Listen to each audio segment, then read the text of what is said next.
अस्ट्रेलियाको ट्रेन 5 घण्टामा निन्द्रा पुर्याएर बिहानै ट्रेन छोप्न दौडिरहँदा यही सोच आउँछ कि घर जान पाएन हुन्थ्यो यार। 15 वर्ष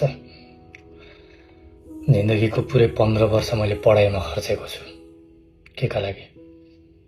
अस्ट्रेलियाको सर्कुलर कीमा अवस्थित द म्यारियोट सिडनी हार्बर होटलमा भाडा माझ्न, या फिर मरुब्रा जक्सन पब्लिक स्कुलमा म भान्न, पोछा लाउन, बिन चेन्ज गर्न। नेपाल हुँदा पढ्न गइन्थ्यो, कामले डिस्टर्ब गर्थ्यो। अस्ट्रेलियामा काममा गइन्छ, पढाइले डिस्टर्ब गर्छ।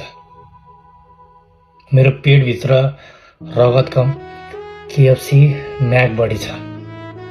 भात पकाएर खाउँ, एक्लै छु।